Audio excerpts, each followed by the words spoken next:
Ladies and gents, welcome back to the channel. Mantalk Productions here. I know it's been a while since I last did a video or a live stream, but here we are. I had COVID and I haven't fully recovered yet, but here we are. Anyway, I thought today it would be a good day to just jump online and fly a short regional flight in the F28.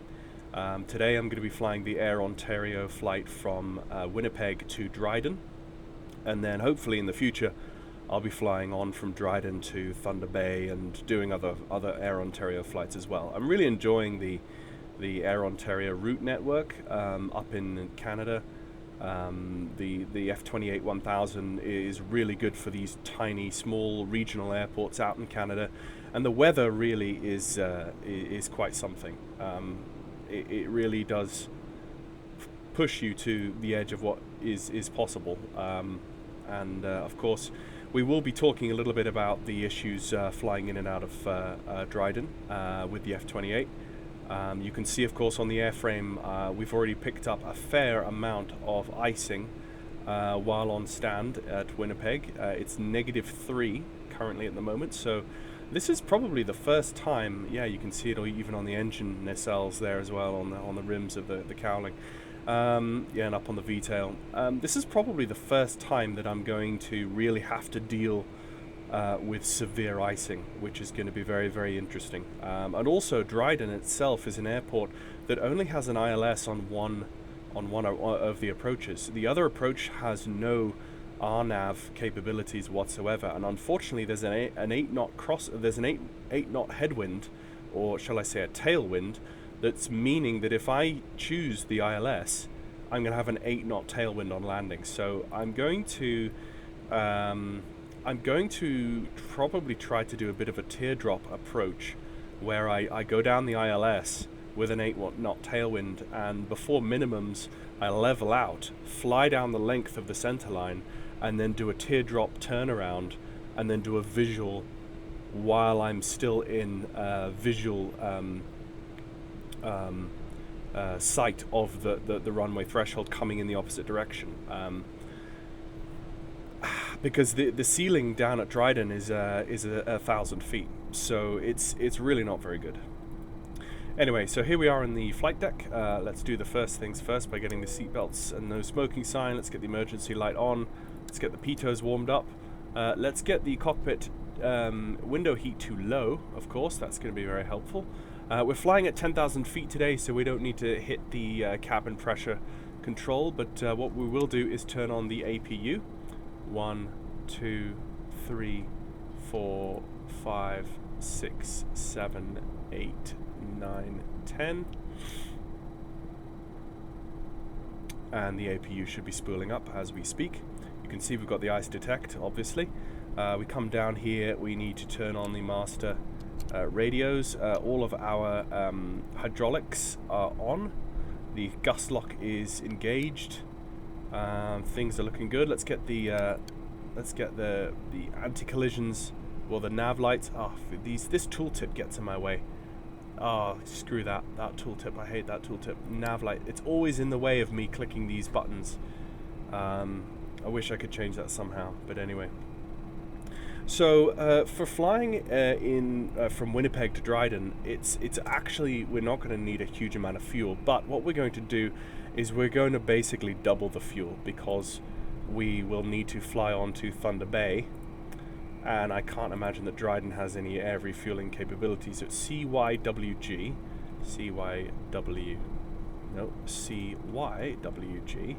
to CYHD. There we go. And it's ONT, and I'm going to have a 3-4 Foxtrot Golf. I'm just going to give myself a random call sign there. F28,000. Right. So let's just set this correctly. Let's get that out of the way. So yeah, it's not. Let's get the air on. See what that will do. Maybe we should turn the windshield heating up to high, just to see if it will try to clear clear our windshields. It won't do very well if we can't clear that. So our waypoint is Victor Bravo India, and altitude is flight level 100. Generate flight plan. Right. You can currently see our gross weight is over, but we won't be rolling with that. We will just be adjusting here. Okay, so with kilograms, let's see. That is block fuel is 4.6 tons. So let's go to the OFP. Continue. Okay, that's set. So let's go back to aircraft. Let's hit that button. So that's 4.6. That's correct. So we need, instead of 2300, let's go with 4.6. Actually, you know what? No, I'm going to refuel in Dryden because I do not want to be overweight coming down in low visibility into Dryden, of all places, with icing. So I'm actually going to leave it as is. Okay. So with the checklists, let's do the, well, we've already started the APU, so that's fine. Starting the APU is fine. After starting, Gen 3 switch on, and the master radios we've already put on, so let's put the Gen 3 switch on like so. We see the AC come online, and if we go to the AC and go to Gen 3, nope, Gen 3 was the first one, you can see the voltage here, so we don't need the GPU anymore. So those two are good. Pre-flight checks. So this is the horrendously long one. Let me just go back and take off the ground power. And now that everyone has boarded, let's close the cabin and actually get some heat in here. Electrical power, check. So yeah, we did just check that. In the DC power, we've got a battery is on. The bus one. Battery 2 is on good as well. So we've got the Gen 3 on. So our electricity currently is good. Emergency light switch arm, we have armed that. Constant speed drive disconnect. Switch and the guards closed. That is... I have a feeling... let's go to... Yeah, I knew it wasn't going to be long before I pulled this out. 54. Constant speed. The overhead panel. Yeah, let's go here. Constant speed. Let's see where that is. Oh, okay. Yep. Constant speeds. That's done there. That's fine. Engine panel check. So the engine panel.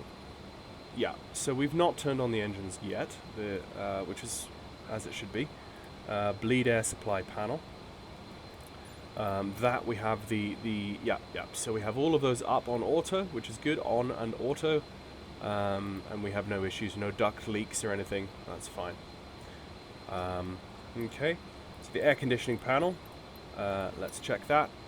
So yeah, we've got the right hand side on and the left hand side off, which is what you should do when you have the APU air conditioning on. Airfoil anti-icing. Oh, what did I do?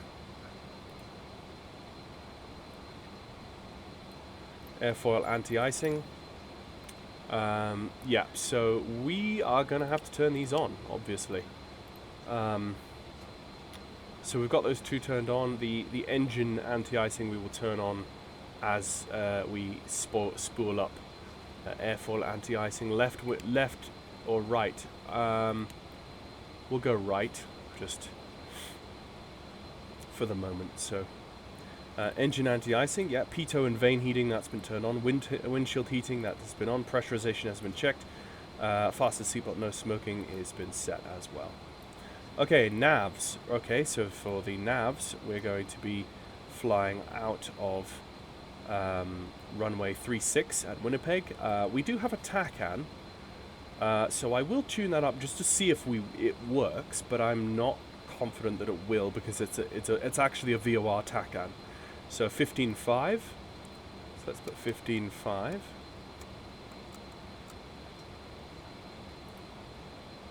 Oh, okay, it does work. Sweet. Okay, that's cool. The next one then is Victor Bravo India, which is 15-2. So let's put 15-2. And that's actually the one we're going to be going outbound towards. We don't... Yeah, we barely picked that up because I know we're on the edge of the range of that, so that's fine. But we can fly outbound on the Vortak anyway. Okay, so that's set. Fire control guards closed. Yep, they're all closed. That's good. GPW system. Let's check that. I believe that is down.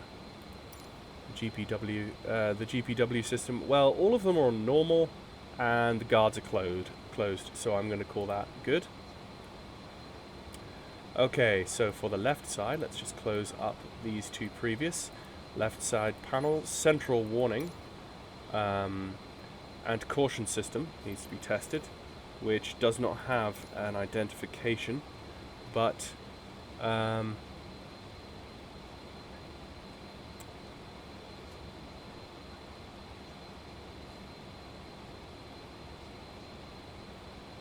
yeah, I don't know what that refers to. Nose wheel steering switch needs to be on. Let's just go. It is indeed on. And alternate wheel handles brakes are forward. Correct. Okay, so now we need left instrument panel. All indicators. Check. Yeah, so the left instrument panel, we need to check the correct. Yep. 1015 is set, that's correct.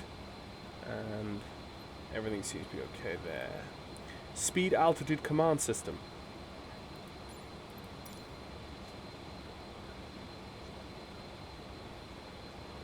Okay, so oh, I see. Speed altitude command. Let's test that. Yep, so that works. Let's test the slow as well. Okay.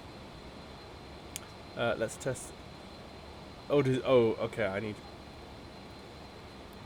Yeah, it works on the other side as well. That's really important. That's very helpful on landing. Very helpful on landing. Okay, compass up. Static pressure, normal. Yeah, that's the guard, and the guard is closed. Okay, so compass. Yep, that's in, and the guard is closed. Electric pump. Yep, both on, and the guard's closed. Skid control check. That is going to be helpful on a day like today. Let's go outboard and inboard. Set and checked. So, central instrument panel. Oop. Left side, central. There we are. All indicators. Yeah, so central panel. Let's just put the weather radar on standby. It is all good. I don't see any current issues. Hydraulic supply. Check the hydraulic supply. Yeah, so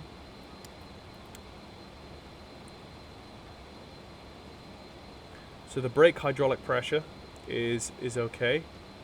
Alternate brake. Yeah, that's good.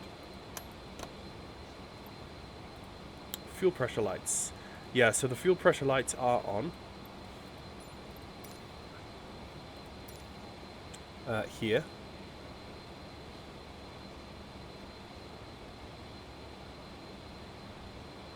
Oh no, sorry, these ones here. Fuel press. Filter ice lights. Check. Oh, filter ice. Let's just check and make sure those do work. Okay. Engine fire warning. Okay, so that's not. But let's just do that. That should work. Okay. TVI's test. Now, I don't know how to test these. There you go. TVI's.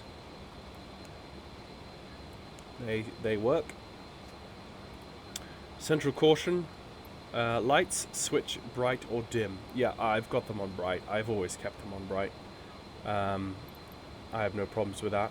So, fuel quantity, check. Yeah, we did do that. So we've got 0 in the main tank and just over 2 tons on either side, which is correct. Lift dumpers, check. So, yeah, we could leave that armed actually. TTI switches need to be in takeoff, which they are indeed. Speed brake, check. Let's just check the speed brake. Yep, speed brake does in fact work. He says, as it does not detract.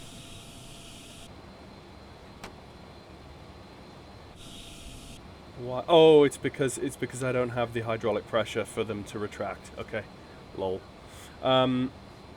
So flaps check. Let's check the flaps.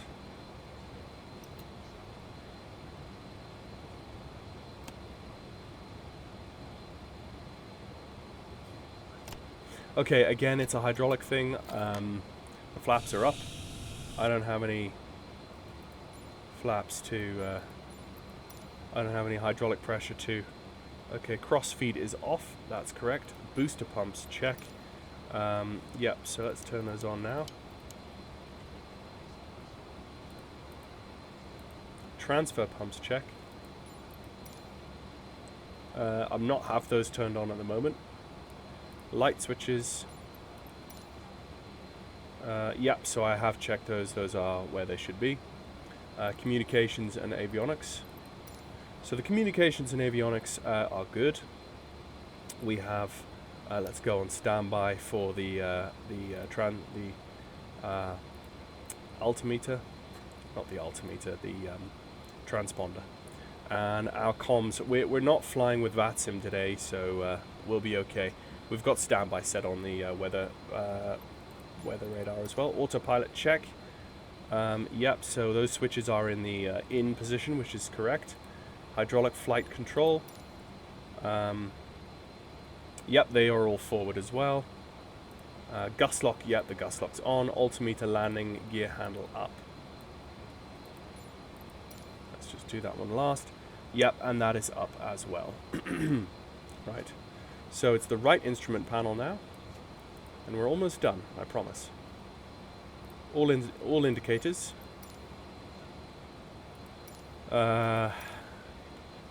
Yep, so check them. They're good. Static pressure and pitot pressure are both in and caged. Door lights.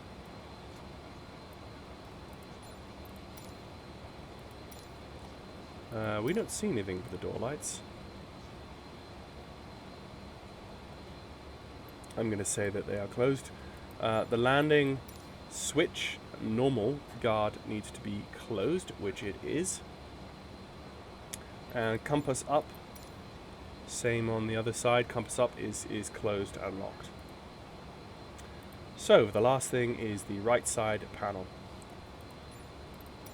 Central warning.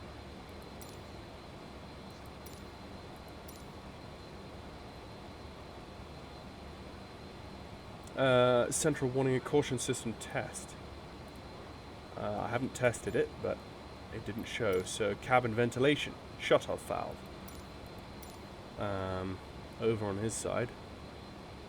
You know what? I'm gonna just say his side is fine. Cabin ventilation, flight recorder. Yeah, I don't care about the flight recorder either. Right. So let's do the pre-departure check. Circuit breakers, we don't worry about the circuit breakers because they're not functional. Oxygen test, so the oxygen is actually behind his seat. If you go around here and click on that, you can hear it go tss. APU air switch on. Yes, we do have the APU air switch on. Windshield heating, yes, is on. We've successfully cleared our icing now. If we put that back to low, that should hopefully suffice, but if not, we turn it back up. Seatbelts, no smoking is on, both. Central warning and caution system test. Yeah, it's fine. Skid control we did just set. Fire engine warning, yes we did. Fuel consumed indicators set. So those are here. I've never really used them. It's 0000, so we've not apparently used any fuel. I'm not going to worry about that. Aircraft weight has been set and checked. TT switches are in takeoff. Nav lights are on or off. Flight recorder has been set. So before starting engine checklist. Rudder pedals, seats and harnesses adjusted and secured. So with the gust lock on, we currently have the nose wheel turning tiller. And nothing else is currently workable. We could let's actually just take the gust lock off just for this. Yep, so we can see that actually even without, look at that, even without hydraulic pressure, we do have a certain amount of travel on the control surfaces, and that is modeled because the aircraft has a backup system. Which came as an update, which is really cool. Electrical power and bleed air supply is checked. Yeah, we did check the electrical power, and the bleed air supply is coming through okay. You can see the duct temperature there. Brake pressure. Okay, brake pressure. The temperatures are there, and the brake hydraulic pressure is here. It's between 1 and 2,000 psi, so I'm going to call that good. Parking brake, it is on. Fuel quantity, we did check. Pressurization, we did check. Thrust index, set. So the thrust index, this is an interesting one. I am interested to see how this might change with the temperature. So if I go to my aviation documents, if I actually pull up the document on the F28, I will show you exactly aviation documents. I've got it buried deep within my file system here. Fokker 28, and let's go to the manual. And I just know that it's on page 232 because I've done this a few times.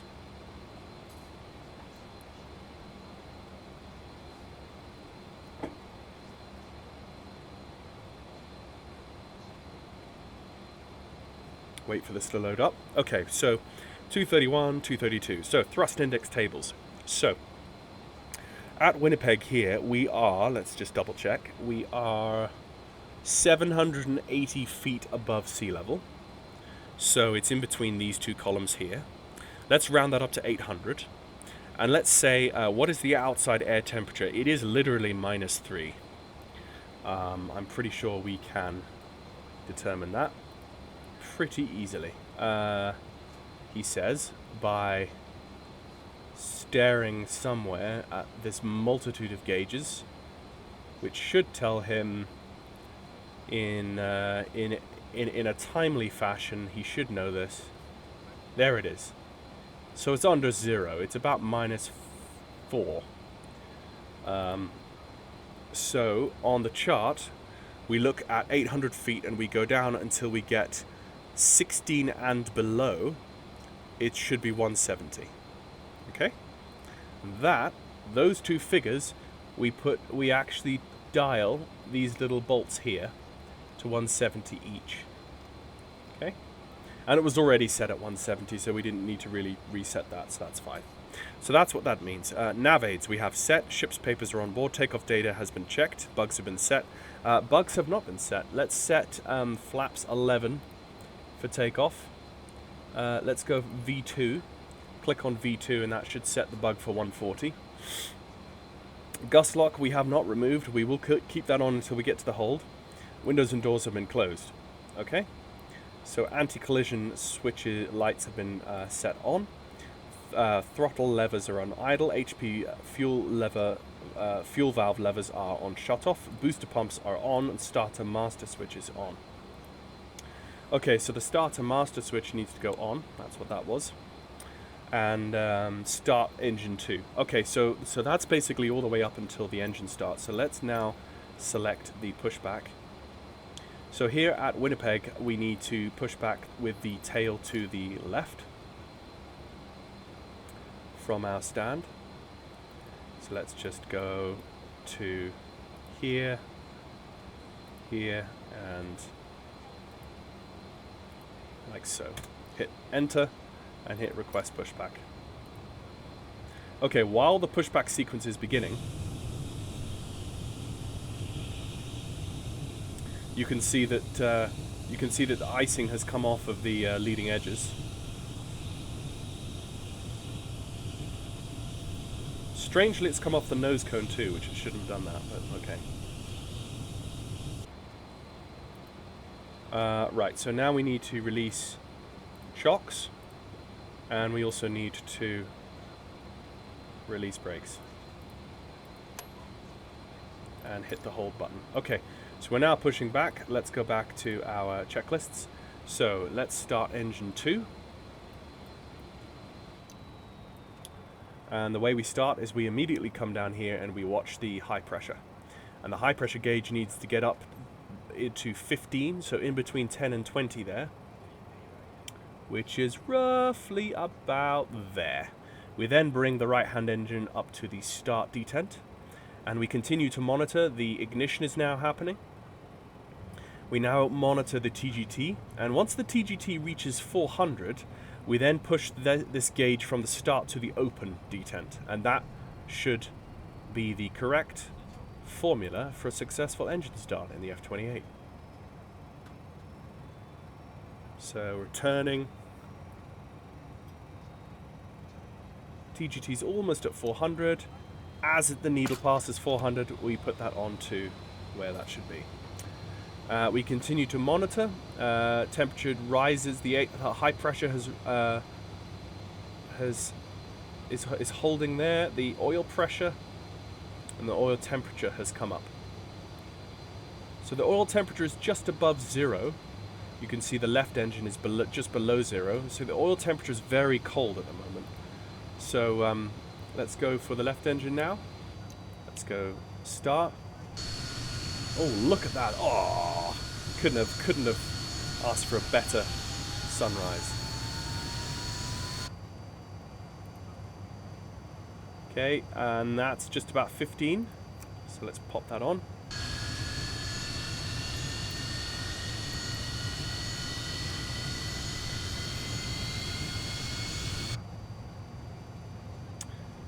TGT needs to come up to 400.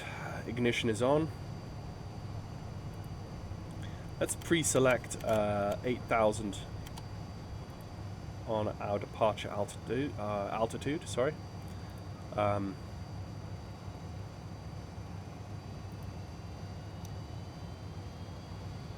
There we go.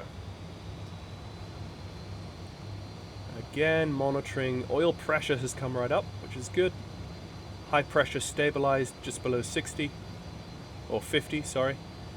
Oil pressure is just coming through 0 degrees and should gradually start to climb. And the fuel temperature also needs to come up ever so slightly. But all in all, I'd call that a good engine start in sub-zero temperatures. So let's go with the taxi light on. Okay, so I have essentially done all of that after starting. Central washing caution system that's all out, that's all out, that's all out. Everything, I don't see any lights, that's good. High pressure fuel valves are on open, fuel pressure lights have gone out, ignition lights have gone out. Starter valve light is out, so we can now turn off that. We can now turn on the second pressure air ventilation. You can see the duct pressure slowly rising. We can bring off the APU gen and the main and the APU power. Sorry, the APU air pressure, because we're now running on both engines. Okay. So starter master was off, generator lights are out, Gen 3 switch went off. The APU air switch I just turned off. Air conditioning main switches both on, AC and DC check. So let's just do an AC and DC check here. So battery, true is good, bus 1 is good, bus ESS is good, bus 2 is good, true 2, bat 2 is good.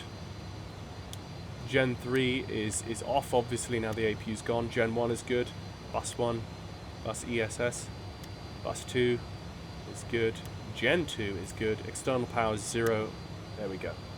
So we're good on there as well. Anti-ice switches are auto and on. This is indeed exactly what we're going to need on a day like today. So let's turn on the anti-ice for the engines, and the wings and other surfaces were already on. Yep, we did do that. Hydraulic supply. Let's just check the hydraulic supply.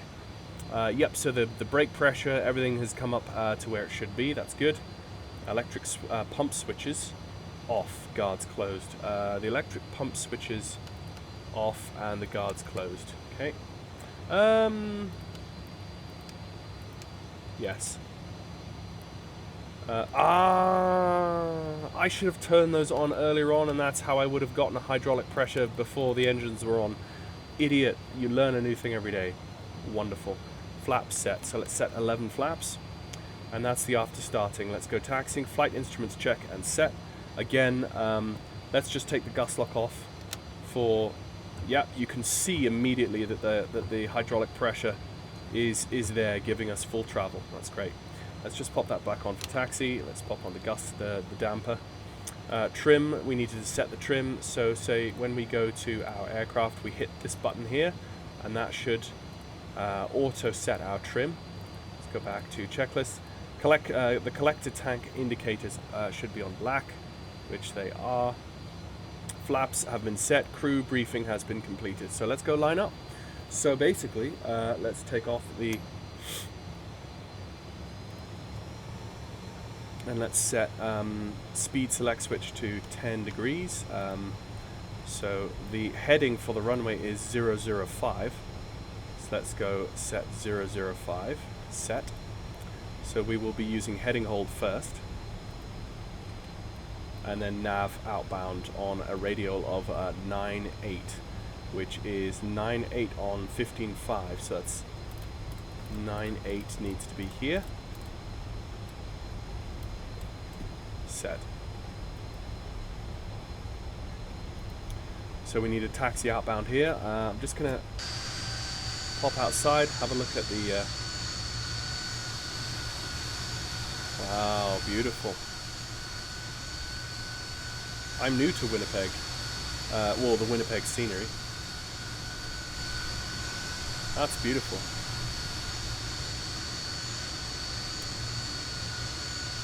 I look forward to flying at Winnipeg more often. See, oh, actually, no, that was stupid of me. I shouldn't have taken that turning. I should have taken the previous left-hand turn. No matter, we'll just do some sightseeing.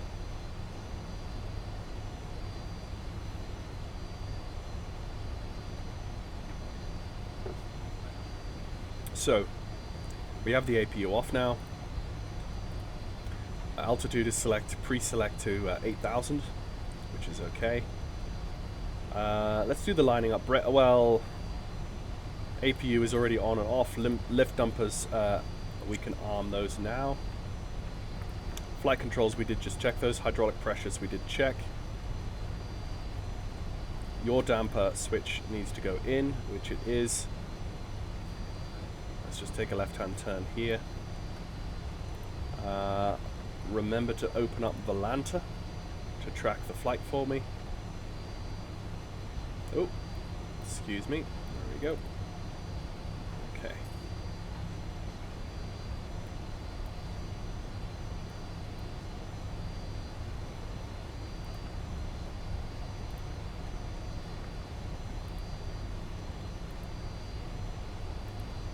Okay, so yeah, we're good. We're good. So we just follow down this taxiway all the way to the end, and then we cross over one of the runways.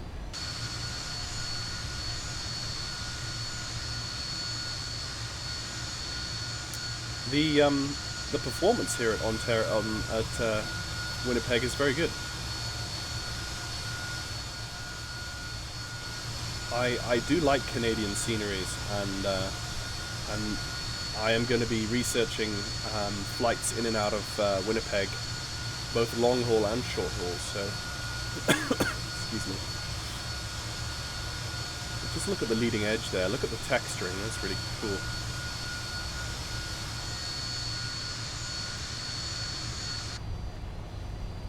So currently there is no icing, and I think that's just because maybe the frost We burnt off the frost on the leading edges, and none more has been applied since then. So let's just go and have a look at my, no, not windy.com. Let's go have a look at my METAR for Winnipeg. So the current METAR for Winnipeg is wind from the north. Temperature is -3. So we need to take a right-hand turn here.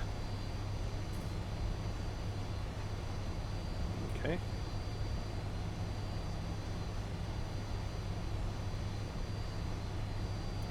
Now we're going to cross runway 31. And as we cross runway 31, we are then going to be coming up to runway 36.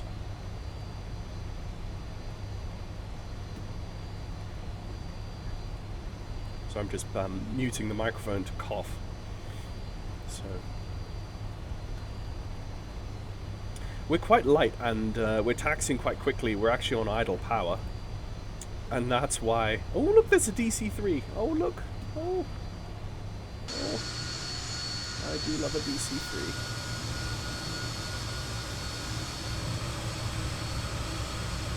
Oh, I didn't mean to stop there. That was the brake bug.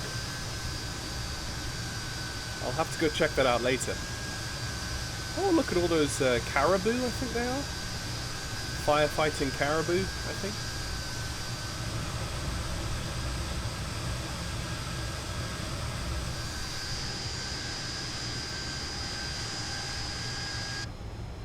Okay.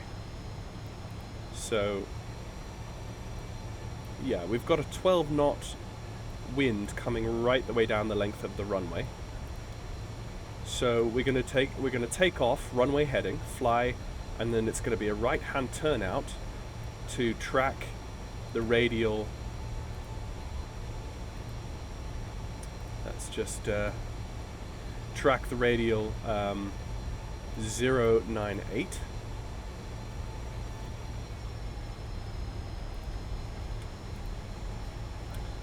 So let's just go back to our checklist. Transponder is on or standby. Landing light switches. Okay, now is a good time for the landing light switches. As we're about to pull onto the active, there's bird control up there, and he's not in the right position. There's the windsock. You can see it's actually 10 knots, 10 to almost 12 knots, I believe. I believe each band of color, or each band of red, white is 5 knots, I think. So it's 5, 10, 15, almost 15 knots, I think.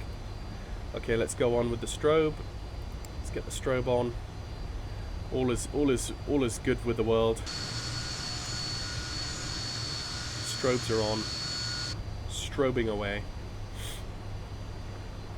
And let's turn on to the runway center line.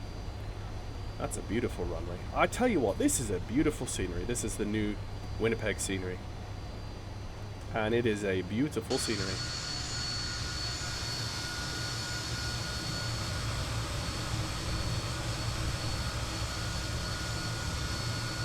Just take a quick screenshot.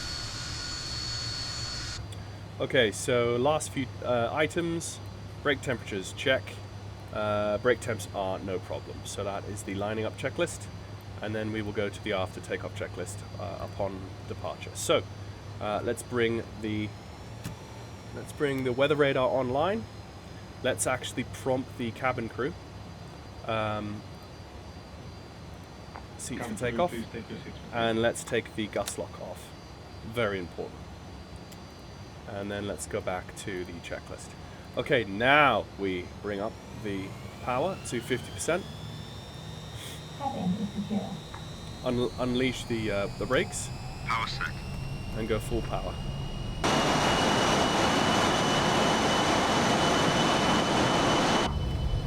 And it won't be long. We got a strong headwind from right on the nose, so no problems there. And we just wait for that 140 knots.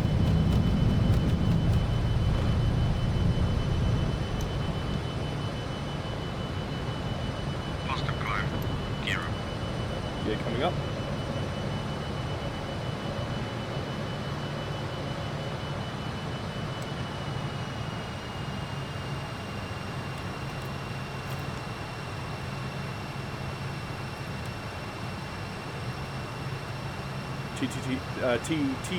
TCC switches come off to climb.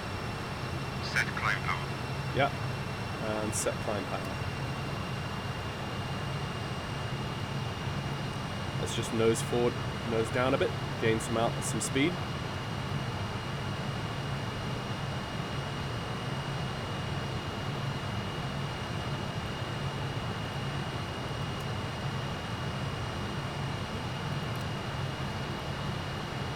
Okay, let's bring the heading to the left.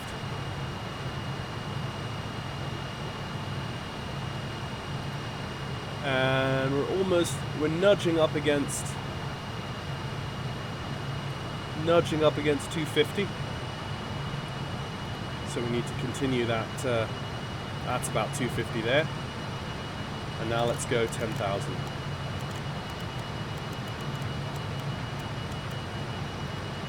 Set,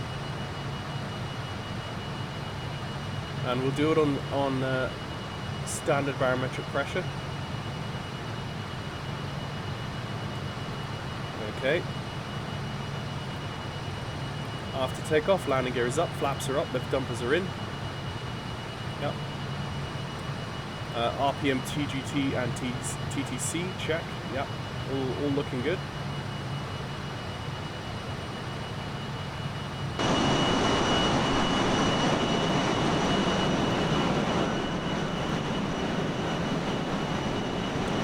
Beautiful morning departure.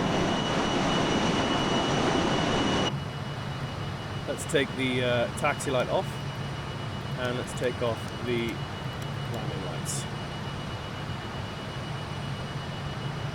So, yep, those landing and flare out light switches are off and retracted. Engine anti-icing switches are auto or on. Pressurization check. Fasten seatbelts on or off. Okay, so we're coming up through 6,000 feet at 250 knots. And we're just going to arm the beam. And that will bring us on to the radial outbound towards our next VOR, which is Victor Bravo Uniform, India. So that's the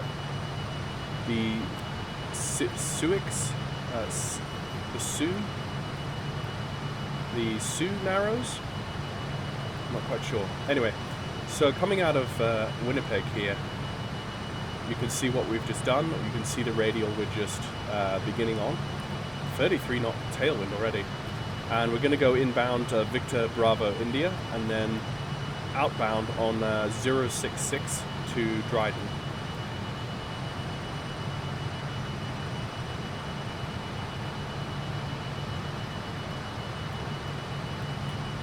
And you can see the problem with Dryden is that it only has one ILS. So, yeah, it means that there's absolutely no radio navigation aids for runways 30, which means that it would have to be a totally visual approach, or potentially a teardrop approach, as I mentioned earlier. So we're just coming up to our flight level, which is 10,000 feet, and we'll be leveling out at 10,000 very soon. As we do so, let's just take off the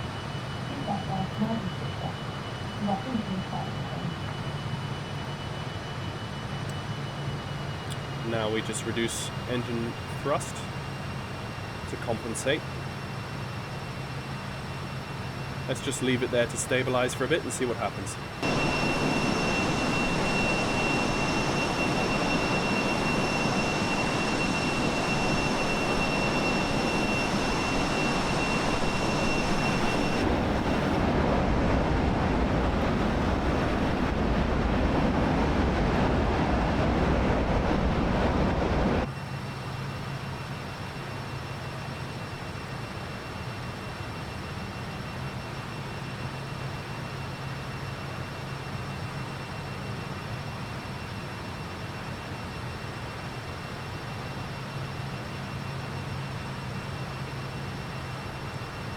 So we now have a 43 knot tailwind, is pretty crazy.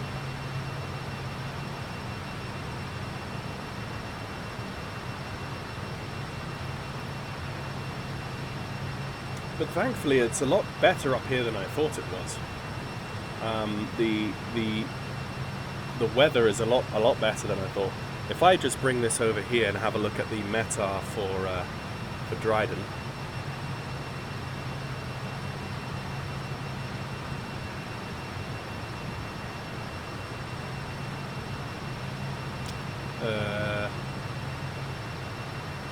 Where is it? Oh, there it is. I was looking a bit too far. Yeah, so -2, and the wind is coming out of the north. Ooh, no way. Oh, you've got to be kidding me. And it's variable. Look at that. Look at that. It is variable. From 9 to 22 knots. And it's overcast just under 3,000. And there's a few down to 1,200. And scattered.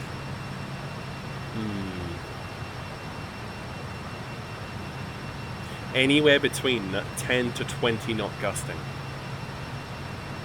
That's a bit savage, I have to say. At least we have nine miles of visibility. You know what? I can't do. I think a visual approach to 2.9 is what I'm going to have to do. Yeah. So after briefing on that, I definitely think that's a visual approach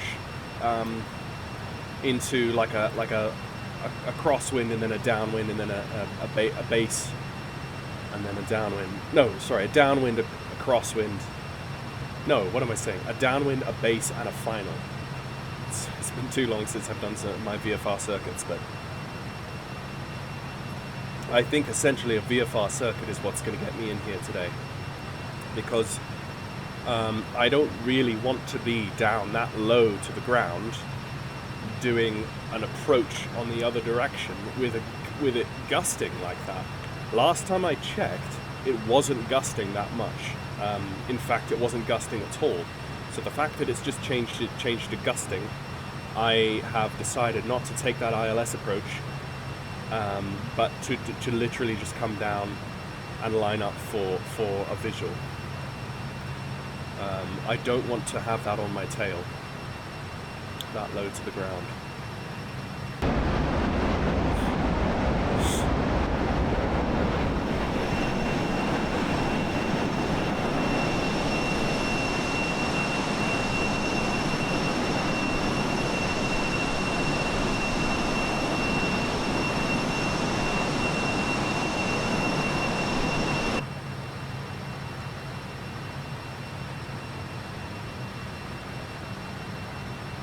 So Volanta is telling us we've got 22 minutes inbound to our area. Let's just go to Navigraph charts. I'll just show you. Let's familiarize ourselves while we're in cruise with the airport.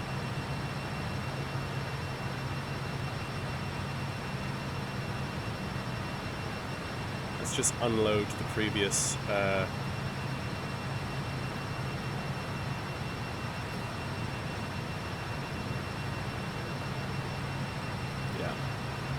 Okay, so here we are.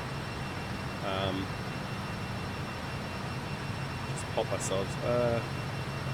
Okay, right, Symlink. I think I stopped using it earlier on. Okay, so if we look at open charts, and if we go, there's no stars, and there's also no SIDS. But for the approaches, we've got an ILS. That's the ILS we were looking at before. We've got an RNAV, and then for runway 30 we have an RNAV, but we can't fly the RNAV because it's a GNS, and we're not flying with GPS aids, so that creates a bit of an issue. But there we are. There we are. That's what we've got. So taxiing. So the runway's just a hair under 6,000 feet long. We've got Alpha and Bravo and Charlie. And the private apron, oh, I see. Private apron is number 2. So number 1 must be the public apron. I didn't know it was a private apron.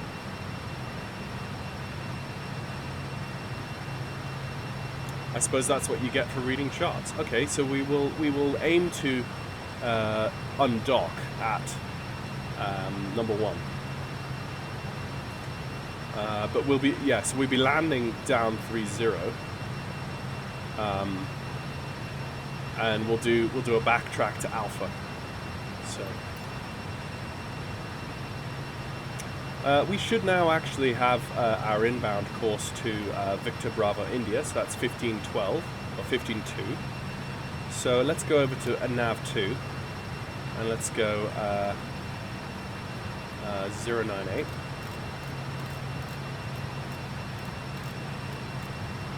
Like so.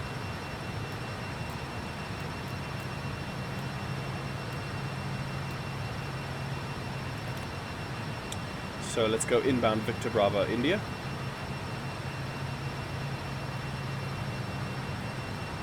And it's only 55 nautical miles from Victor Bravo India to Dryden on the radial 066. So it's really not that long at all before we begin decelling and descending.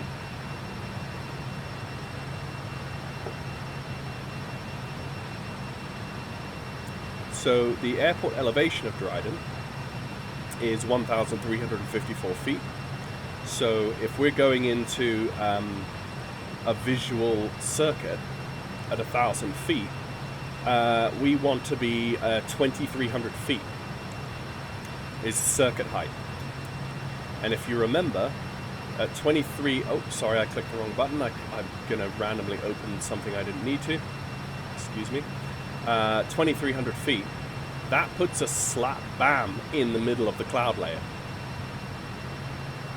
So essentially the cloud layer is literally 1,000 feet over the ground. So we're going to be picking up ice, etc. It's not going to be pretty, but it's something, this is just what we're going to have to do. And what I would really be interested in, I do want to do a bit more research to see what Air Ontario did with the F28 and how they managed to fly in and out of airports like Dryden when they didn't have the correct radio navigation. Now, my hypothesis is that back in the 80s and the 90s, they would have had a double ILS and they would have had, a VOR. But my suspicion is that nowadays they have gotten rid of those things and introduced RNAV approaches because everyone's flying with a GPS. That's my suspicion. So the fact that we don't see an extra ILS approach for 3.0 and an extra VOR or anything, the fact that we don't see that in 2023 doesn't mean it wasn't there in 1980 or 1990. So that's my current hypothesis. I would like to find more information on it in general to see what we could do, because if it was supposed to be there, then I might just have to pretend that there's a VOR that I can fly, and an ILS that's there that I can fly as well. I don't know if you can custom place ILSs in Flight Simulator. That would be an interesting one to know.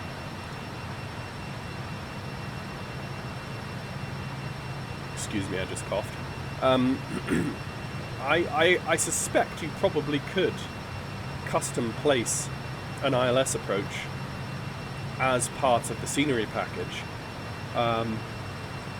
and then release on flightsim.to like a Dryden Airport as seen in the 1980s or 1990s, based off of what they used to have. So maybe if I just Google Dryden Airport charts 1980s, let's see what comes up. No. 1980 weather history for Dryden, Canada. Nope.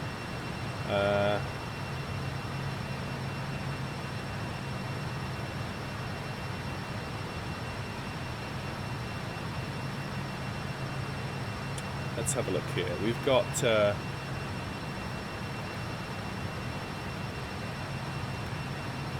got to turn those on. We've got 41 nautical miles inbound to our brakes. That's fine.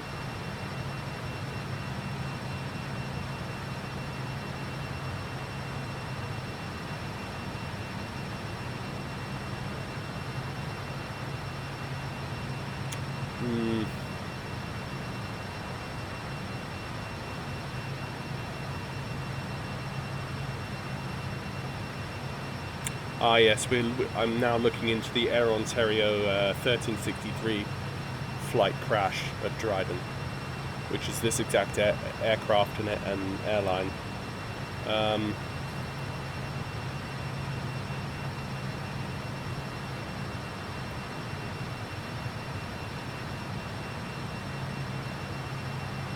Does it provide charts?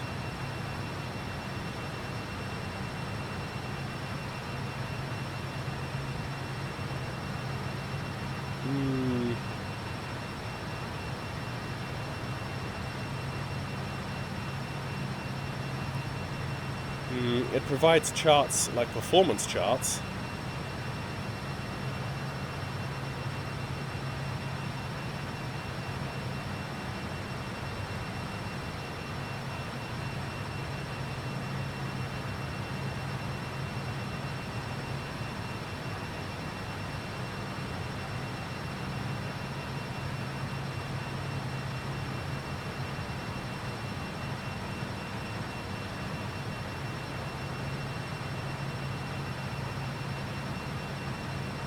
No.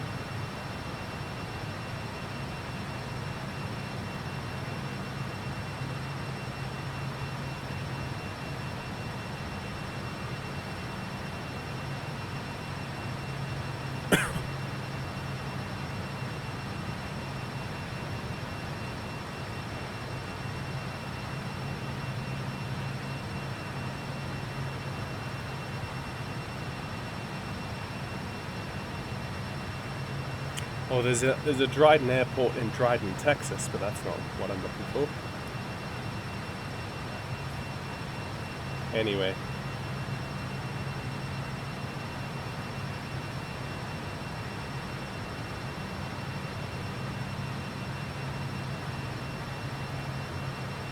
I'm not gonna go crazy into trying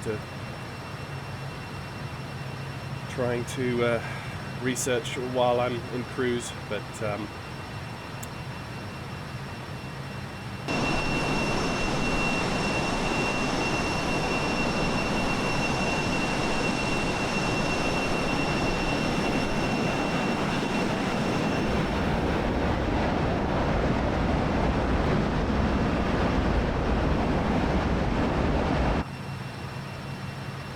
okay, 21 nautical miles to go.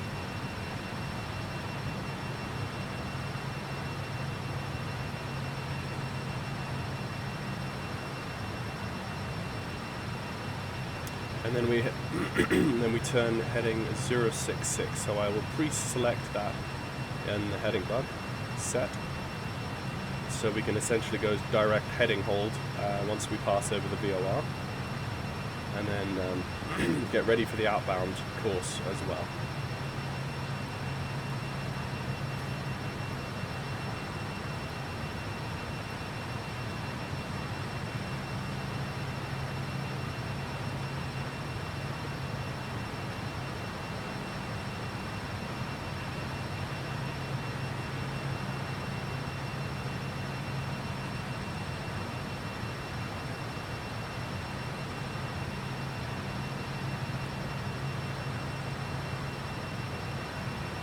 Everything's looking good. Temperatures and pressures all holding where they should. Fuel quantity check, we're just below 2 tons on either side now.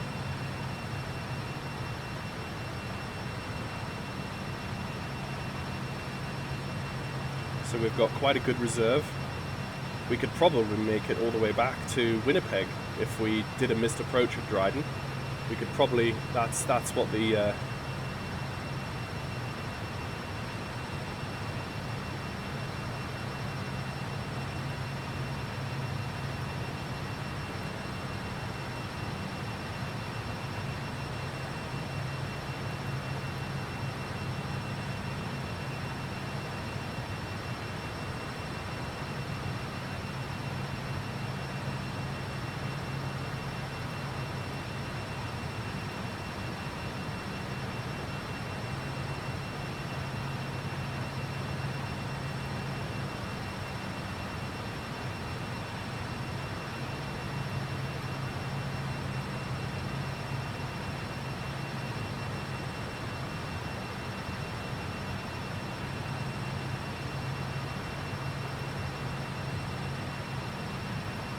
5.7, 5.4, 5.2.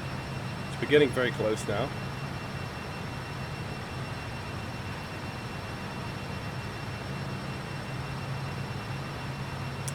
We will temporarily just select heading select while we change the VOR radial. 2.7.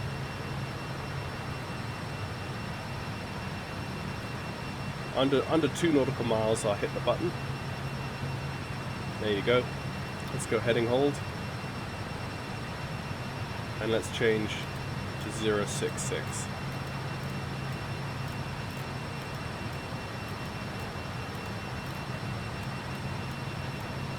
Set.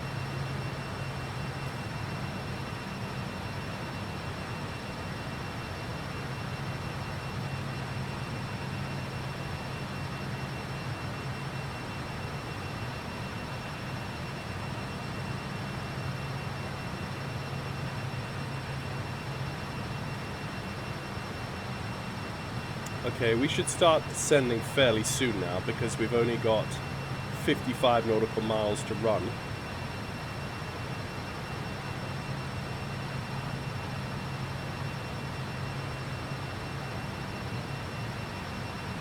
Let's just head back over and intercept that localizer or that radial.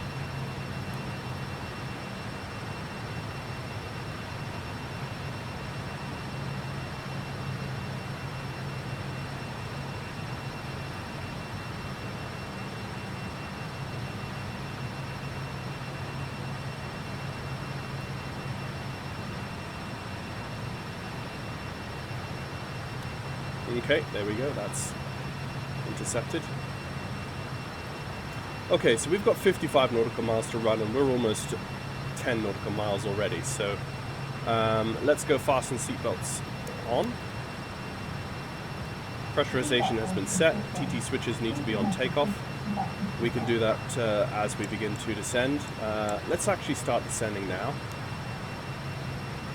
So what we want to descend to, if you remember, is 2,300 feet. Set. And let's just nose forward.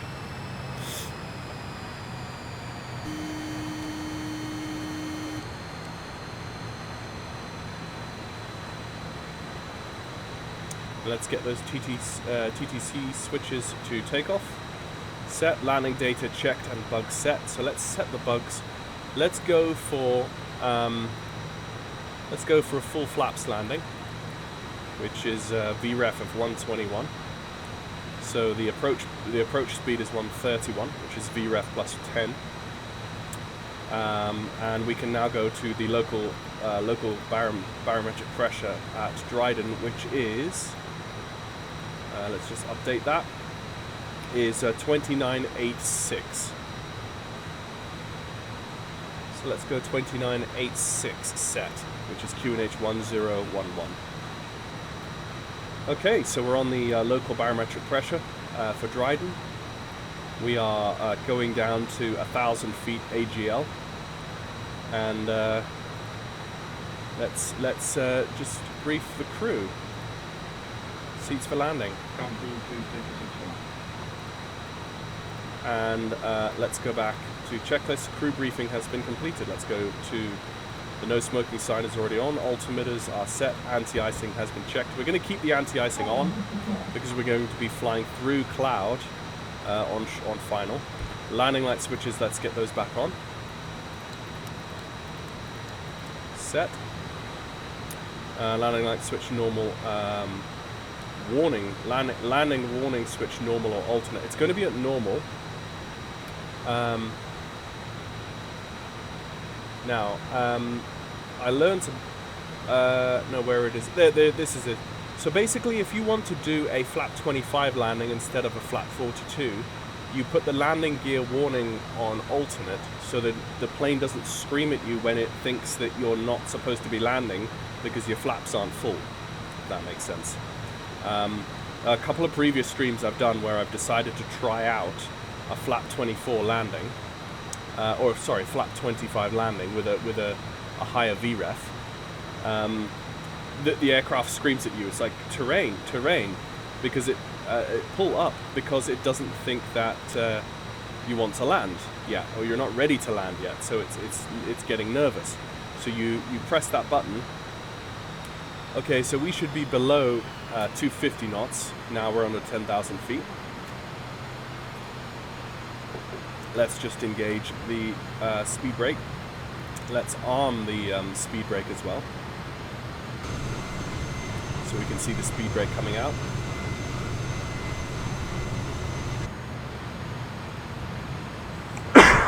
Excuse me. So we've got about 2,000 feet to go. We're going to be leveling out at 2,300 feet, which is 1,000 feet roughly AGL. And you can see that the terrain is coming up to greet us. There you go, 2,500. So let's go to the final approach checklist. We're now sub 250, so we can bring the speed brake back in, and we can start looking for the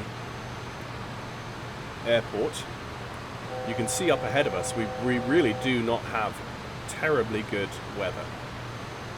But hopefully flying at 1,000 feet AGL, we should be good enough to see what we need to see and turn on to the correct downwind. We're going to be doing a left-hand downwind, which is heading 116.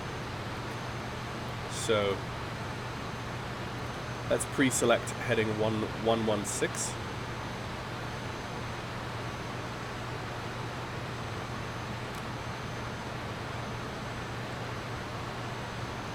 Set. So with 116, that's going to be our downwind leg.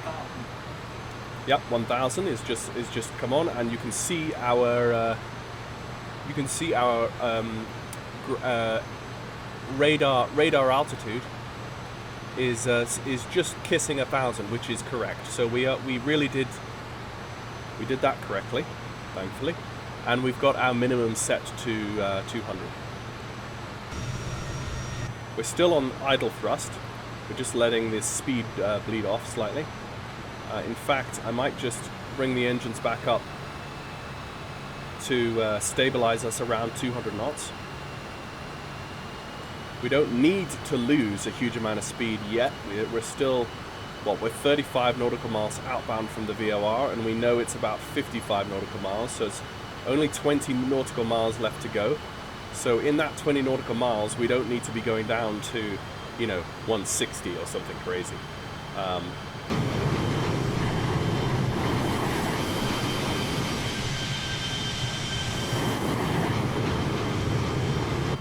This is interesting. Because in a weird way,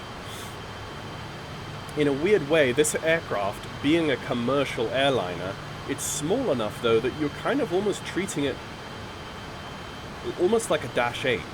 It's like an airliner version of a Dash 8, a retro Dash 8. So the way you fly it, you may not, particularly in these rural locations with bad navigational aids, you do have to be a lot more kind of rough and ready and fly it in a more bush-like practical fashion than you would with an aircraft with a magenta line. So I would be very interested to learn exactly in exactly what way these F28s would have flown back in the day, in these little regional out-of-the-way places with bad weather and bad navigational aids. Were they doing a lot of VOR approaches? I'm sure they were. Were they doing a lot of visual approaches? That's what would really interest me. You know, to fly up in these really small strips up in northern Canada, you know, far further north than Winnipeg, you would expect them to have to do some visual approaches. So yeah, interesting. So 41 nautical miles, so we're about 10 nautical miles away from the airfield. We should start to see it soon. It should be roughly ahead of us on this radial 066. We should be passing roughly overhead. It might be off to our right slightly because I know the way that VOR radials up in the north of the globe are not always accurate to where they should be.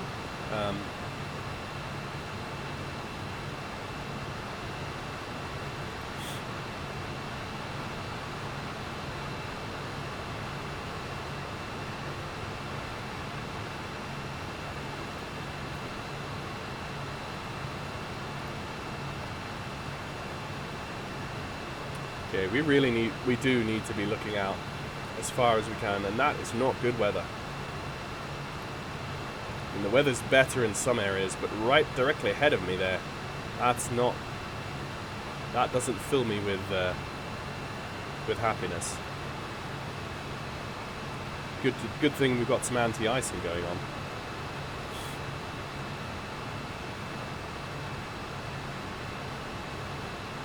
Okay, I visually just about start to see a glimmer over there. I have a feeling that's the airport just there, maybe on our 1 o'clock. So what I'm going to do is I'm just going to take us in that direction on the heading hold. Yeah, there you go. I can see the flashing lights. That is the runway there. Yeah, that's the runway. That's the runway threshold lights blinking. Okay. Yeah, we're coming at it on a bit more of a diagonal inbound to the airport. We're not coming at the runway from a right angle. Okay, so now let's start to reduce speed.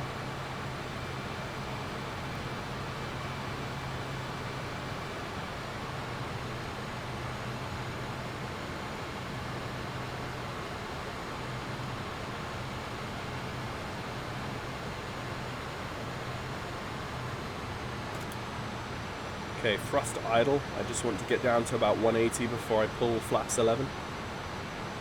Yeah, look at this big dark cloud over Dryden. Wow.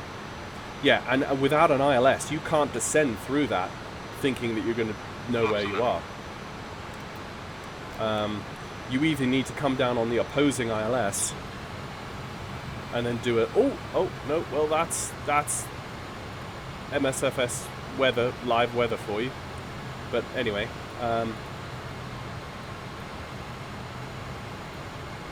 okay, we're at flaps 11. Gear down. Let's put the gear down in the circuit because these things happen quite quickly. Let's go 166.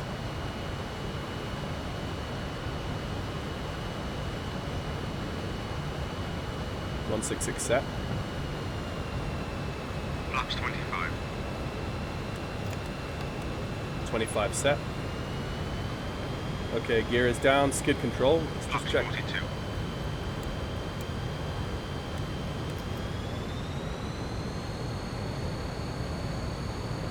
Whoa, what happened a second?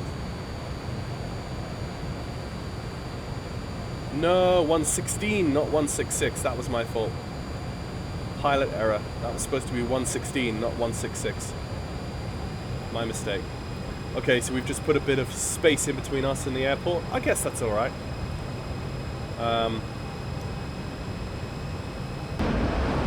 We're now at flaps full and gear down.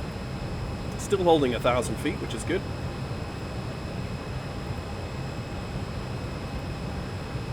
And it is at this point in which we can go, I'm going to go manual. Oh, that's the speed brake. Okay, going manual, and we're going to fly this manually.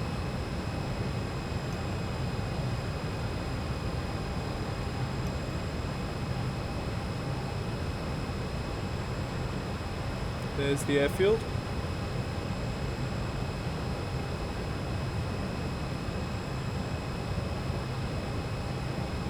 And I'm going off my my radar altitude, which I'm ever so slightly below 1,000 feet, so I'm just nudging upwards in the altitude. And just coming around. Just going to level out momentarily at about 020. There we go. Now I've got a good profile, good vision of the airfield and the landing strip. And at any second now, I feel good. Now I'm going to turn for my final.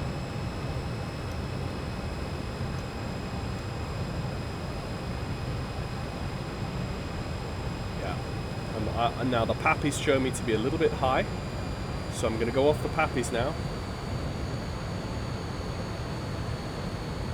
There we go.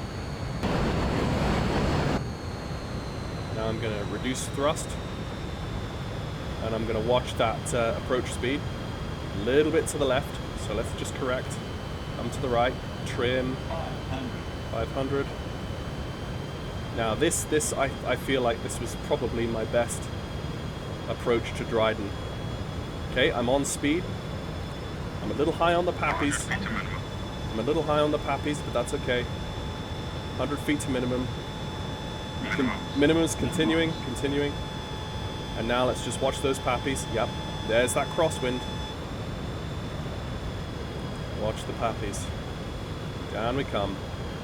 Yeah, look at that gusty windsock there. 50, 40, 30, Hey. 20, 10. Flare, and we're not down yet. Stop floating. There we go.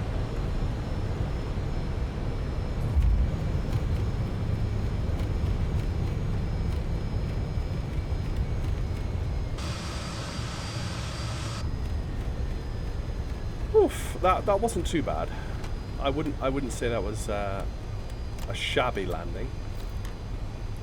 Maybe I could have been a bit better on the cockpit cleanup, the dials and stuff. But essentially, what that was at that point I wasn't really looking at my gauges. It was supposed to be a visual approach, so I had my head out the window really. And of course, flying this with a first officer, you know, your first officer would be double checking the gauges and probably reading out altitudes for you while your head was looking out the window. So I wouldn't call that a bad approach. It really, the question is how exactly did these people fly this kind of aircraft? Brake pressure, lift dumpers arm, flaps set. Oh, I didn't do that. Okay, APU is on, speed brake is in.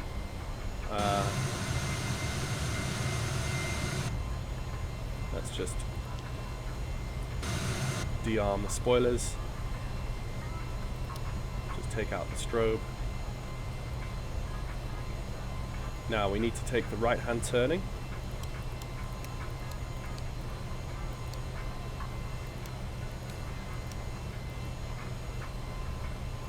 Oh, for goodness sake, you and your click spots. There we go. Let's get the gust lock on. And steer with the nose wheel.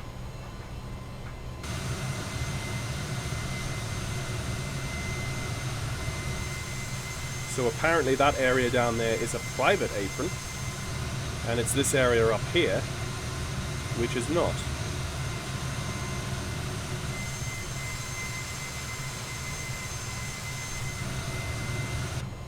The thing is that back in the day, I would assume the primary buildings on the airfield would constitute the public the public apron. So yeah, I'm gonna go up here.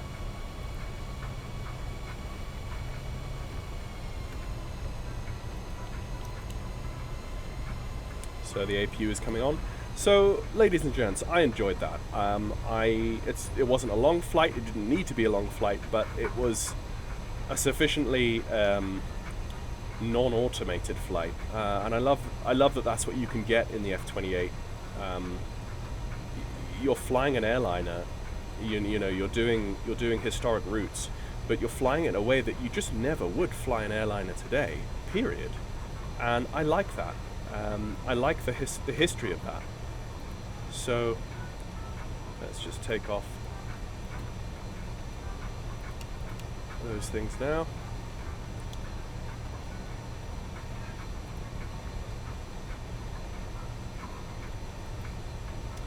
And I'd love to see more aircraft of this sort of caliber be released for Microsoft Flight Simulator. I'd love to see the VC-10. I'd love to see a Boeing 707. You know, I'd love to see all sorts of things. MD-11, MD-10, DC-8, DC-9, those sorts of things. But of course, it is winter in Canada, which means we do get a lot of fun and challenging approaches and departures out of a place like Dryden.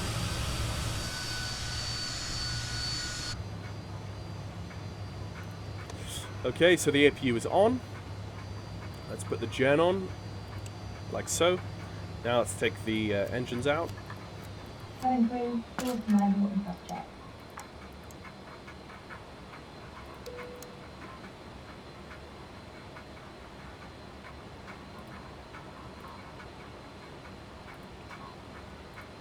So, ladies and gents, I could go through all of the shutdown flows, etc.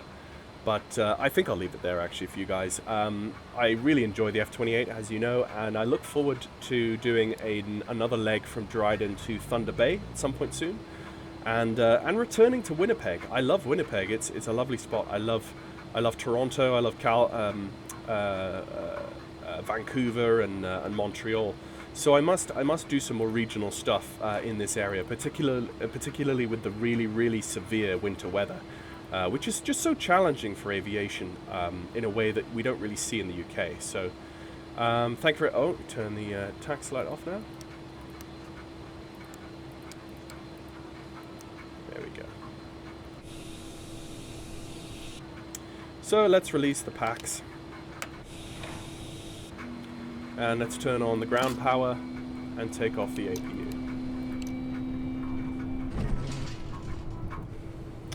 So folks, thank you very much for joining me, and I hope you enjoyed this short flight. There wasn't any ATC or anything, but hopefully next time we'll get some more stuff going on. Yeah, thank you very much. Have a good weekend.